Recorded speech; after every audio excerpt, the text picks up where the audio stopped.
25년을 차가운 병실에 홀로 버려진 딸이 눈을 떴습니다. 그런데 그 딸을 다시 재우려는 손이 어둠 속에서 움직이고 있었습니다. 정숙희의 자장가 한 소절에 눈을 뜬 마설리는 25년 만에 처음으로 엄마라는 단어를 입 밖으로 꺼냈습니다. 하지만 기쁨은 오래가지 않았습니다. 최화영이 구치소에서도 지시를 내렸고 박도연이라는 남자가 주사기를 들고 병원으로 향하고 있었습니다. 25년 전과 똑같은 방법으로 마설린을 다시 재우려 한 것이었습니다. 그러나 이번에는 달랐습니다. 마설린은 스스로 기억을 꺼냈습니다. 최화영이 주사 놓기 전에 박 씨가 나머지를 처리할 거라고 했어요. 그 한마디가 박도연의 발목을 잡았습니다. 새벽 2시 병원 엘리베이터 앞에서 주사기를 든 채 체포된 박도현. 최화영의 마지막 손이 잘려나간 순간이었습니다. 그리고 다음 날 아침 마설리는 두 발로 바닥을 딛고 두 발자국을 걸었습니다. 25년을 잃어버린 딸이 이제 한 발자국씩 자기 삶을 되찾고 있었습니다. 최화영이 빼앗은 것들이 하나씩 제자리로 돌아오고 있었습니다.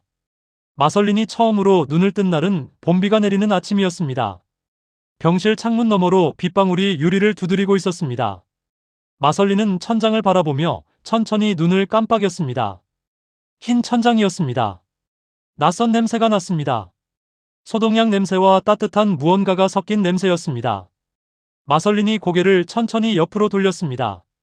정숙희가 의자에 앉아 마설린의 손을 꼭 쥔 채 눈을 감고 있었습니다. 잠든 것 같았지만 입술이 미세하게 움직이고 있었습니다. 기도를 하고 있었습니다. 마설린의 입술이 달싹였습니다. 목에서 소리가 나오지 않았습니다. 오랫동안 쓰지 않은 성대가 굳어 있었습니다. 마설린이 쥐고 있는 손에 힘을 줬습니다. 정숙희의 눈이 번쩍 열렸습니다. 두 눈이 마설린의 얼굴을 향했습니다. 정숙희의 입술이 떨렸습니다.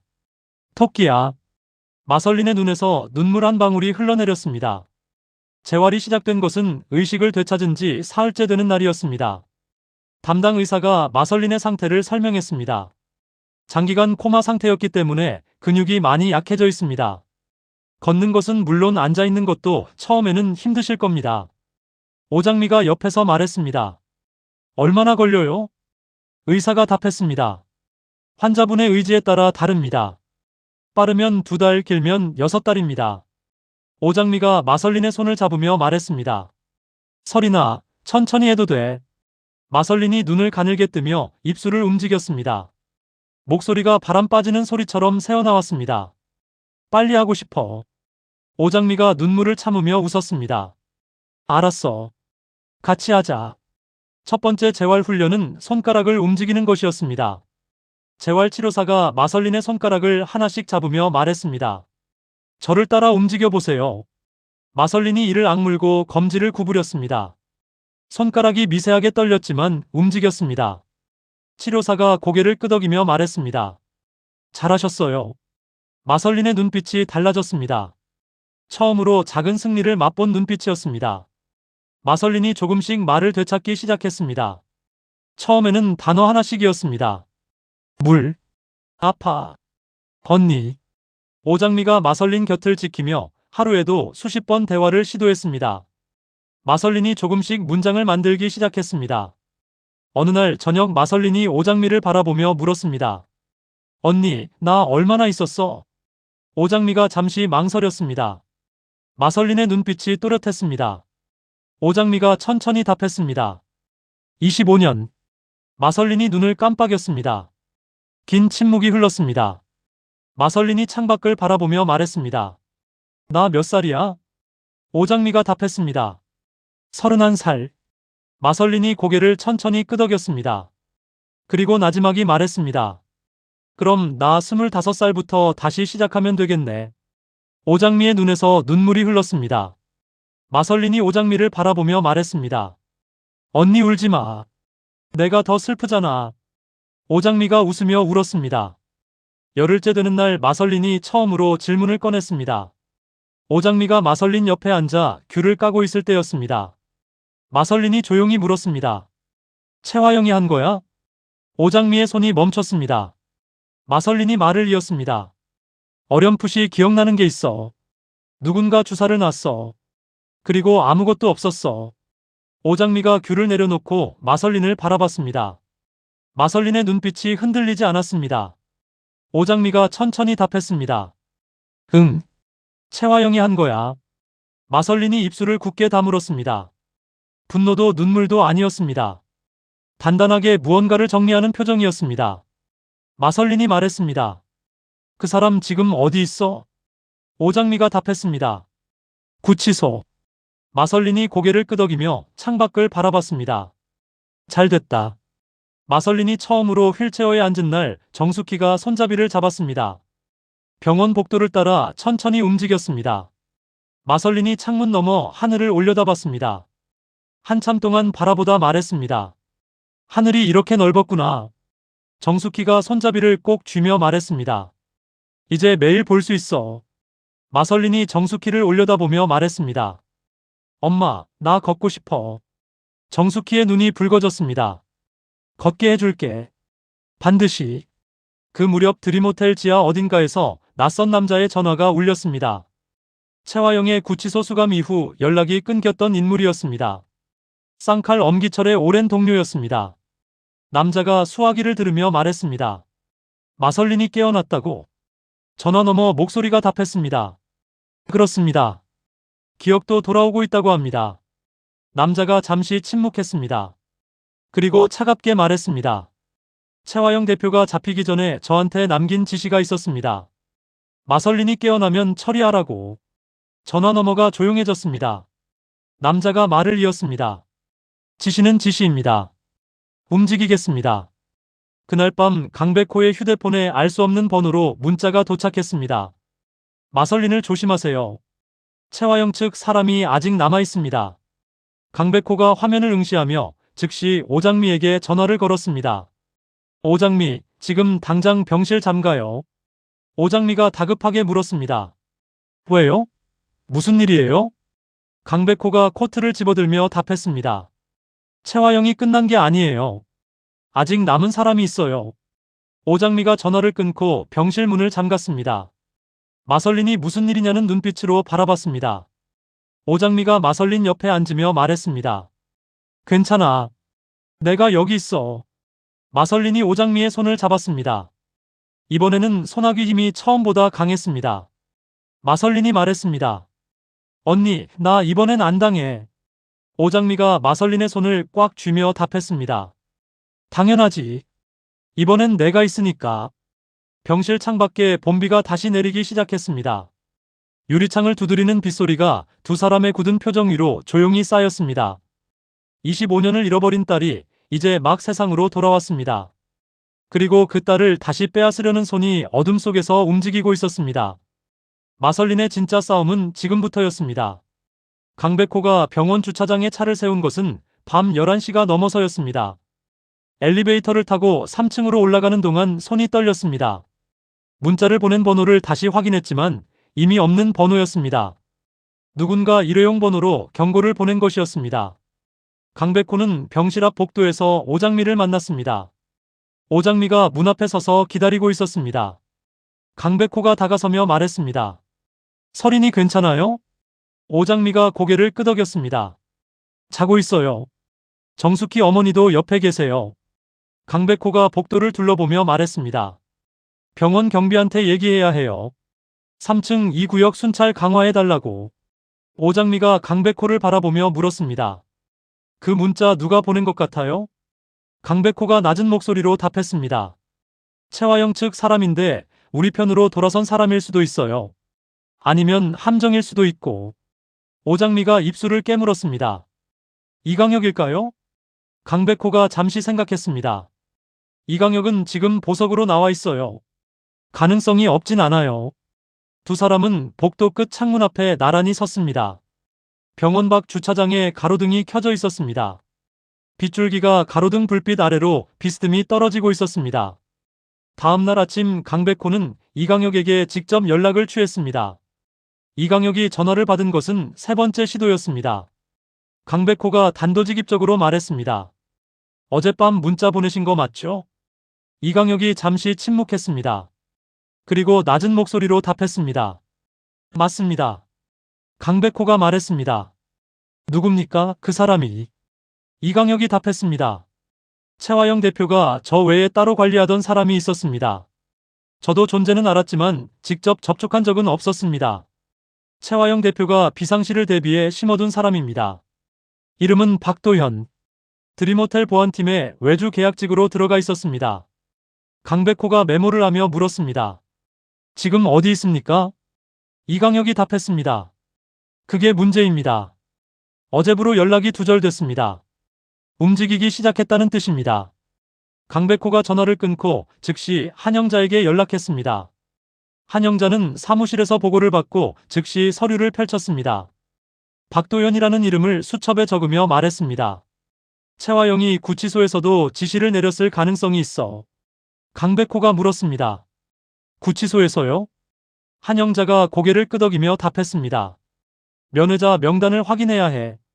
최화영이 구속된 이후 면회를 온 사람 중에 박도현과 연결된 인물이 있을 거야. 강백호가 긴장된 목소리로 말했습니다. 어머니, 서린이가 위험해요. 한영자가 볼펜을 내려놓으며 말했습니다. 알아.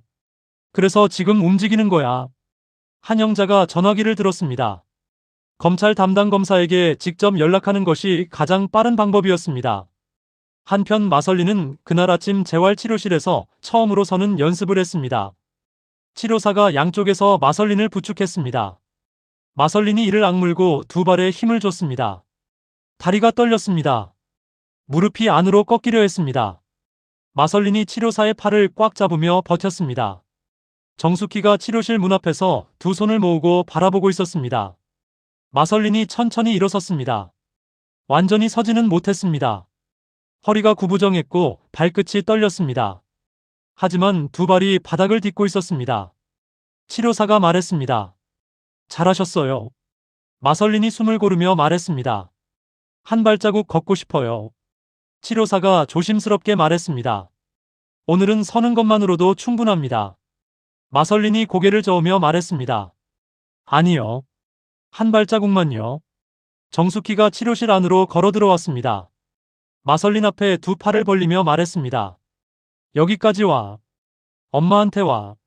마설린의 눈빛이 달라졌습니다. 마설린이 오른발을 들어 앞으로 내밀었습니다. 발이 바닥에 닿는 순간 무릎이 흔들렸습니다. 치료사가 옆에서 잡았습니다. 마설린이 멈추지 않았습니다. 왼발을 들었습니다. 그리고 두 번째 발자국을 내딛었습니다. 정숙희의 품에 쓰러지듯 안겼습니다. 정숙희가 마설린을 꽉 끌어안았습니다. 두 사람이 함께 울었습니다. 치료사가 조용히 뒤로 물러났습니다. 그날 오후 오장미가 마설린의 병실에서 귤을 까다가 마설린이 말을 꺼냈습니다. 언니, 나한테 숨기는 거 있지? 오장미가 귤을 까는 손을 멈췄습니다. 마설린이 오장미를 바라봤습니다. 병실 분위기가 이상해. 강백호 씨도 어제부터 표정이 굳었고. 오장미가 잠시 망설였습니다. 마설린이 말을 이었습니다. 언니, 나 25년 동안 아무것도 모르고 누워 있었어. 이제는 알아야 해. 숨기면 더 무서워. 오장미가 귤을 내려놓고 마설린을 똑바로 바라봤습니다. 최화영 측에 아직 남은 사람이 있어. 설인이 깨어난 걸 알고 움직이기 시작했어. 마설린의 표정이 굳었습니다. 그러나 눈빛은 흔들리지 않았습니다. 마설린이 말했습니다. 나를 다시 재우려는 거네. 오장미가 고개를 끄덕였습니다. 마설린이 잠시 천장을 바라봤습니다. 그리고 오장미를 향해 말했습니다. 언니, 나 기억나는 거 있어.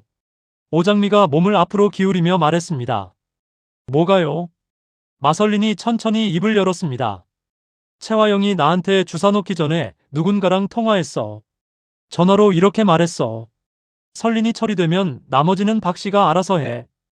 오장미가 눈을 크게 뜨며 말했습니다. 박 씨? 마설린이 고개를 끄덕였습니다. 목소리는 못 봤지만 그 이름은 확실히 기억해. 오장미가 즉시 강백호에게 전화를 걸었습니다.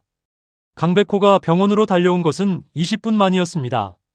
마설린이 직접 강백호에게 기억을 전했습니다. 강백호가 메모를 하며 물었습니다. 그 목소리가 남자였어요? 여자였어요? 마설린이 답했습니다. 남자요. 나이 든 목소리였어요. 강백호가 고개를 끄덕이며 말했습니다. 박도현이 맞아요. 이강혁이 말한 사람. 마설린이 강백호를 바라보며 말했습니다. 저 증언할 수 있어요. 강백호가 마설린을 바라봤습니다. 마설린이 말을 이었습니다. 25년 전 기억이 전부 돌아온 건 아니에요. 하지만 그 순간 그 목소리는 또렷해요. 법정에서 말할 수 있어요. 강백호가 천천히 고개를 끄덕였습니다. 어머니한테 전달할게요. 마설린이 담담하게 말했습니다. 저 더 이상 숨어있지 않을 거예요.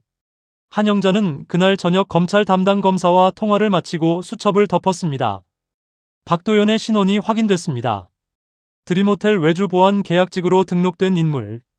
전과 기록에 폭행과 협박 전력이 있었습니다.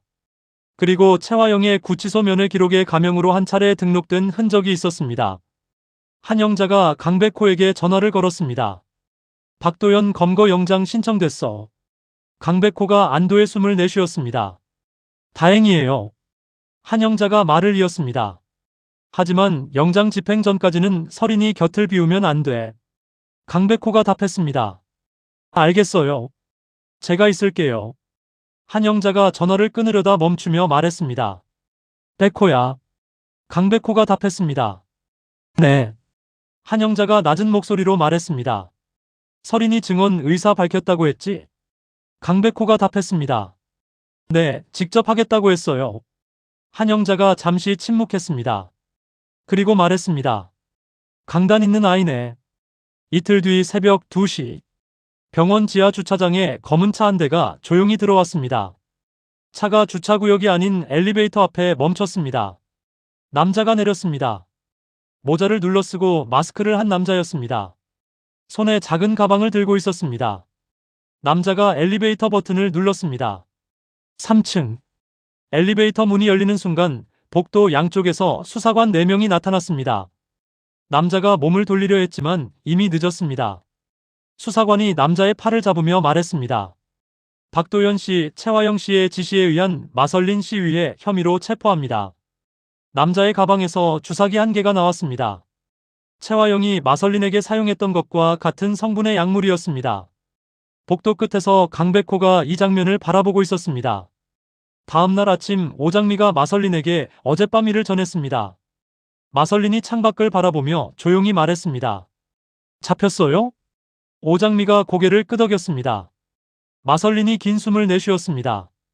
이제 진짜 끝난 거야? 오장미가 마설린의 손을 잡으며 말했습니다. 응. 이제 진짜 끝났어. 마설린이 오장미를 바라봤습니다. 언니, 나 오늘 2발자국 걸었어.